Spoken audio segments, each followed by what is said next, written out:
नमस्कार दोस्तों, स्वागत है आपका अपने चैनल जीके एनजीएस एकेडमी पर। दोस्तों, आज हम लोग क्लास 9 का चैप्टर 1 यानी हमारे आसपास के पदार्थ मैटर इन आवर सराउंडिंग्स के बारे में जानकारी प्राप्त करेंगे। और आज का यह वीडियो इस चैप्टर का पार्ट 1 है। तो चलिए दोस्तों, समय की बर्बादी न करते हुए आगे चलते हैं। दोस्तों, वीडियो में आगे जाने से पहले आपसे छोटी सी रिक्वेस्ट है कि आप इस वीडियो को ज़्यादा से ज़्यादा लाइक करें, शेयर करें, और यदि आप हमारे चैनल पर पहली बार विजिट कर रहे हैं तो हमारे चैनल को सब्सक्राइब ज़रूर करें, क्योंकि यही हमारी मेहनत का फल होता है। दोस्तों, हम लोगों ने पिछले वीडियो में गति यानी चैप्टर 8, ठीक है, यानी मोशन के बारे में पढ़ चुके हैं। यदि आप लोग इसे वीडियो को नहीं देखे हैं तो मैं वीडियो के डिस्क्रिप्शन में इसका लिंक दे दूंगा, आप लोग इसे एक बार देख लें। चलिए दोस्तों, अब शुरू करते हैं। देखिए, हमारे आसपास के पदार्थ यानी मैटर इन आवर सराउंडिंग्स, ठीक है, यानी जो है इस चैप्टर में जो है किसके बारे में पढ़ना है? पदार्थ के बारे में। जो हमारे आसपास जितना भी वस्तु है वो सब क्या है? सभी पदार्थ है, ठीक है। तो हमारे आसपास जो भी वस्तु है उसके बारे में हम लोग बहुत ही विस्तार से जानकारी प्राप्त करेंगे। वह वस्तु क्या है, उसके बाद उसका विशेषता क्या है, उसमें क्या क्या होता है, ठीक है। तो अब देखिए, सबसे पहला जो इसका टॉपिक है दोस्तों वो है पदार्थ यानी मैटर, यानी पदार्थ जो है किसे कहते हैं, यह क्या होता है। अब देखिए, पदार्थ विश्व में यानी क्या हो गया, वर्ल्ड के बाद हो रहा है, यानी ब्रह्मांड में कोई भी वस्तु जिस सामग्री से बनी होती है उसे जो है वैज्ञानिकों ने पदार्थ का नाम दिया है। यहाँ पे दोस्तों यही कहा गया है कि जितना भी वस्तु जो है ब्रह्मांड में है वह जो है जिस सामग्री से बनी होती है, यानी उसका निर्माण जो है जिससे होता है, उसको दोस्तों क्या कहते हैं? उसको पदार्थ कहा जाता है, ठीक है। अब देखिए, यहाँ पे कहा गया है इसे द्रव्य भी कहा जाता है, ठीक है। यहाँ पे है द्रव्य और एक होता है द्रव। दोस्तों, दोनों में बहुत ही अंतर है, ठीक है। हम लोग जो है द्रव के बारे में इसके अगले वीडियो में जानेंगे, ठीक है। और मैं यहाँ एक बार बता देता हूँ कि द्रव जो है यानी इसको लिक्विड कहा जाता है। यह जो है द्रव्य का एक अवस्था है, ठीक है। यानी मैटर का जो है एक स्टेट क्या हो गया? लिक्विड हो गया, द्रव। और यहाँ पे है द्रव्य यानी पदार्थ। दोनों जो है एक ही चीज़ है, ठीक है। आप लोग जो है इसका अंतर के बारे में अच्छी तरह से याद रखिएगा। दोनों अलग अलग है, द्रव्य और द्रव। एक हो गया मैटर और दूसरा हो गया लिक्विड। यह जो है पदार्थ हो गया यानी मैटर हो गया, और जो द्रव है यह हो गया लिक्विड,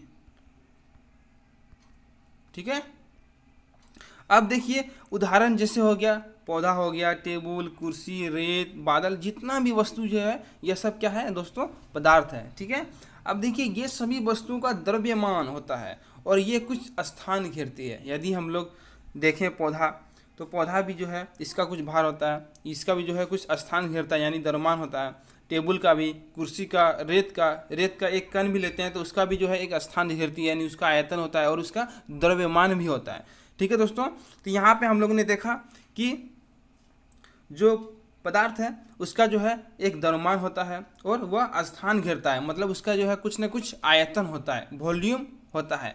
वॉल्यूम होगा और क्या होगा? मास होगा, ठीक है। अब देखिए, आगे चलते हैं दोस्तों। आगे है कि इस प्रकार हम कह सकते हैं कि पदार्थ जो है वह है जिसमें भार हो और जो आयतन ग्रहण करे, ठीक है, और ज्ञानेंद्रियों यानी सेंस ऑर्गेन द्वारा अनुभव किया जा सके।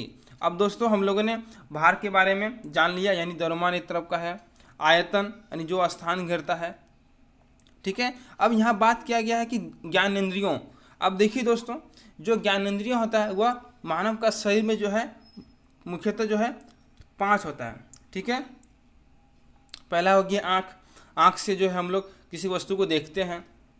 नाक, नाक के द्वारा जो है हम लोग गंध का पता लगता है। कान के द्वारा हम लोग सुनते हैं, ठीक है। जीभ के द्वारा हम लोग को स्वाद का पता लगता है, और त्वचा से जो है हम लोग को कोई भी चीज़ का महसूस होता है। तो इन पांचों ज्ञानेंद्रियों से जो है हम लोग क्या करते हैं, पदार्थ को अनुभव कर सकते हैं कि हाँ यह एक जो है कोई वस्तु है, ठीक है। जैसे कोई वस्तु को हम लोग छूते हैं तो छू के पता लगता है, तो हम लोग त्वचा के द्वारा जो है उसको महसूस करते हैं, ठीक है। तो यहाँ पे हम लोगों ने देखा कि जो ज्ञानेंद्रियों के द्वारा जो हम लोग अनुभव करते हैं, और जिसका आयतन होता है, जिसका द्रव्यमान होता है, उसको हम लोग क्या कहते हैं दोस्तों, उसको हम लोग पदार्थ यानी मैटर कहा जाता है, और इसे जो है द्रव्य भी कहा जाता है, ठीक है, द्रव्य। अब देखिए दोस्तों, आगे है भारत के प्राचीन दार्शनिकों ने पदार्थ को 5 मूल तत्वों यानी जिसे जो है पंच तत्व कहा गया है। वायु हो गया पहला, दूसरा पृथ्वी, तीसरा अग्नि, चौथा जल, और पांचवा हो गया आकाश में वर्गीकृत किया है। यानी पहले जो है दोस्तों जो दार्शनिक सब थे, उन्होंने जो है पदार्थ को जो है 5 मूल तत्व यानी जिसे जो है पंच तत्व कहा गया, उसमें जो वर्गीकृत किया है। पहला वायु, पृथ्वी, अग्नि, जल और आकाश। सभी वस्तुएं वे सजीव हो या निर्जीव इन्हीं 5 तत्वों से मिलकर बनी है। अब देखिए, वे कहते थे कि कोई भी वस्तु, ठीक है, कोई भी वस्तु या वह सजीव हो मतलब कि इसमें जान हो, जो सांस लेता हो, ठीक है, या निर्जीव जो सांस नहीं लेता हो यानी जिसमें जान नहीं हो, जो है इन्हीं 5 तत्वों से मिलकर बना हुआ है। यानी किससे, तो क्या क्या हो जाएगा, वायु हो जाएगा, पृथ्वी हो जाएगा, अग्नि हो जाएगा, जल हो जाएगा और आकाश, इन्हीं से जो है बना होता है, ठीक है। अब देखिए दोस्तों, अगला है पदार्थ के लक्षण यानी कैरेक्टरिस्टिक्स ऑफ मैटर, यानी जो है उसकी विशेषता एक तरफ का क्या होता है। तो पहला जो है दोस्तों वो है पदार्थ बहुत छोटे कणों से मिलकर बना है जो हमारी कल्पना से परे है। मतलब कि पदार्थ का जो कण होता है, पदार्थ का जो कण होता है वह इतना छोटा होता है कि जो है हम लोग उसका कल्पना भी नहीं कर सकते कि वह जो है कितना छोटा होगा, यानी बहुत ही बहुत छोटा होगा, ठीक है। अब देखिए दोस्तों, अगला जो पॉइंट है वह है पदार्थों के कणों के बीच रिक्त स्थान होता है जिसे अंतर आणविक स्थान यानी इंटरमोलिकुलर स्पेस कहा जाता है। अब देखिए यहाँ पे कहा गया है दोस्तों कि पदार्थ का जो कण होता है उसके बीच जो है रिक्त स्थान यानी क्या होता है, खाली स्थान, खाली स्थान, ठीक है। यानी यदि 2 कण है तो उसके बीच में जो है दोस्तों गैप रहता है, खाली रहता है, ठीक है, जिसे दोस्तों क्या कहा गया है, अंतर आणविक स्थान कहा गया, यानी इंटरमोलिकुलर स्पेस कहा गया, ठीक है। यहाँ तक आप लोग को अच्छी तरह से समझ में आ गया होगा। अब जो है अगला जो इसका पॉइंट है दोस्तों, यानी थर्ड जो पॉइंट है वो है इसके कण निरंतर गतिशील होते हैं, अर्थात इनमें गतिज ऊर्जा होती है, ठीक है दोस्तों। यानी यहाँ पे कहा गया है कि जो कण होते हैं यानी पदार्थ का जो कण होता है यानी जिससे जो है पदार्थ, जिन कणों से पदार्थ बनता है उनमें जो है निरंतर गतिशील होता है, यानी वह जो है निरंतर क्या गति में रहता है, ठीक है, अपना स्थान जो है परिवर्तन करते रहता है। तो इसीलिए जो है हम लोग कह सकते हैं कि उसमें जो है गतिज ऊर्जा होती है। दोस्तों गतिज ऊर्जा के बारे में मैं बता देता हूँ कि गतिज ऊर्जा जो है उसे कहते हैं यदि कोई वस्तु जो है गति में है तो उसके कारण जो ऊर्जा उत्पन्न होती है उसको हम लोग गतिज ऊर्जा कहते हैं, ठीक है। यानी कोई वस्तु का जो है गति में जो निहित ऊर्जा, निहित किसमें, गति में निहित ऊर्जा को गतिज ऊर्जा कहा जाता है। यानी एक तरफ से हम बोल सकते हैं कि गति के कारण जो ऊर्जा उत्पन्न होता है उसको हम लोग क्या कहेंगे, गतिज ऊर्जा। अब देखिए तापमान बढ़ने से कणों की गति तेज हो जाती है, यानी जैसे जैसे तापमान यानी टेम्परेचर मैटर का जो बढ़ते रहता है यानी ज़्यादा होता है तो उस पर जो कण है, ठीक है, जिससे बना है उसका जो गति क्या होता है, तेज हो जाता है, यानी जो है वह बहुत ही कम समय में जो है स्थान ज़्यादा परिवर्तन करने लगता है, जिसके कारण कणों की गतिज ऊर्जा भी बढ़ जाता है। यानी जितना उसमें तापमान होगा उतना जो है गतिज ऊर्जा क्या होगा, अधिक होगा। ठीक है दोस्तों, यानी काइनेटिक एनर्जी क्या होगा, ज़्यादा होगा। जैसे जैसे टेम्परेचर ज़्यादा होगा तो काइनेटिक एनर्जी क्या होगा, यानी गतिज ऊर्जा क्या होगा, बढ़ते जाएगा। ठीक है, अब देखिए इसका जो अंतिम जो इसका पॉइंट है, इसके कण एक दूसरे से आकर्षित करते हैं। इस आकर्षण बल को अंतर आणविक बल यानी इंटरमोलिकुलर फोर्स कहा जाता है। अब देखिए यहाँ पे कहा गया है कि पदार्थ का जो कण होता है वह एक दूसरे को क्या करता है, आकर्षित करता है, यानी एक दूसरे की ओर जो है जाता है।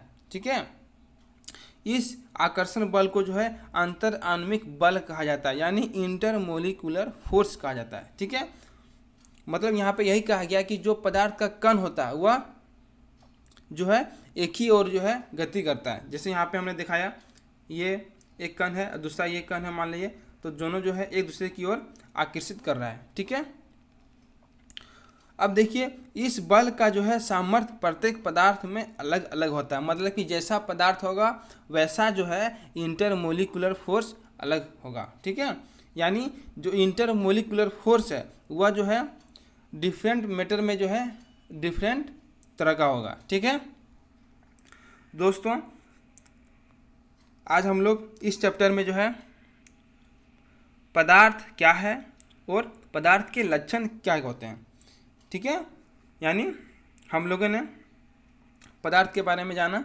और उसके लक्षण के बारे में विस्तार से अध्ययन किया। दोस्तों, यदि आप इसका नोट्स चाहते हैं तो नीचे डिस्क्रिप्शन में टेलीग्राम चैनल का लिंक दिया गया है, आप उसे ज्वाइन करें, वहाँ आपको सारी नोट्स प्रोवाइड की जा रही है। ठीक है दोस्तों, तो आज के लिए इतना ही। अब मिलते हैं अगले वीडियो में, जिसमें हम लोग जानेंगे कि पदार्थ की अवस्था क्या होता है, उसके बारे में जो है हम लोग विस्तार से अध्ययन करेंगे। ठीक है दोस्तों, तो आज के लिए इतना ही। अब मिलते हैं अगले वीडियो में, तब तक के लिए बाय, थैंक यू।